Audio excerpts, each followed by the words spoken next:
Hi guys, welcome back to my channel Kavya's world. Coffee ఇష్టపడని వాళ్ళు ఎంతమంది ఉంటారు? నాకు తెలిసి చాలామందికి కాఫీ ఇష్టం కదా. నేనైతే కోల్డ్ కాఫీ ప్రిపేర్ చేస్తున్నాను. ఇప్పుడు కోల్డ్ కాఫీ కోసం ముందుగా 2 శాచెట్స్ బ్రూ తీసుకున్నాను నేను. ఇందులోకి కొంచెం షుగర్ యాడ్ చేసేసి ఐస్ క్యూబ్స్ వేసేసి మిక్సీ గ్రైండ్ చేసేసుకోవాలి. ఇలా చేసేసుకున్న తర్వాత లిక్విడ్ ఫామ్ అవుతుంది కదా, దాన్ని ఒక కప్లోకి తీసుకొని అందులోకి మనం మిల్క్ యాడ్ చేసేసుకుంటే సరిపోతుంది.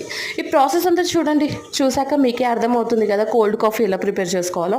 నాకు తెలిసిన మెథడ్లో నేను రెడీ చేశాను. ఇలా కొన్ని వీడియోస్ చూసి ఇంప్రెస్ అయ్యి ఇలా చేసుకున్నాను, తాగాలి అని అనిపించి. బట్ మనకు కాఫీ అంటే పెద్దగా ఇష్టం ఉండదు. కాఫీ తాగితే హెడేక్ వచ్చిన ఫీలింగ్ వస్తుంది నాకెందుకో. అందుకే నేను పెద్దగా కాఫీ అస్సలు తాగను. కోల్డ్ కాఫీ ట్రై చేద్దాం ఒకసారి అని కోల్డ్ కాఫీ ట్రై చేశాను. నాకు కాఫీయే కదా ఇలా చేసుకున్నా, అందుకే నాకు ఎందుకో నచ్చలేదు. బట్ ఓవరాల్గా కాఫీ లవర్స్కి అయితే చాలా నచ్చుతుందనమాట. మీరు ట్రై చేయండి ఒకసారి. ట్రై చేసి నాకు టేస్ట్ ఎలా వచ్చిందో కామెంట్ చేయండి.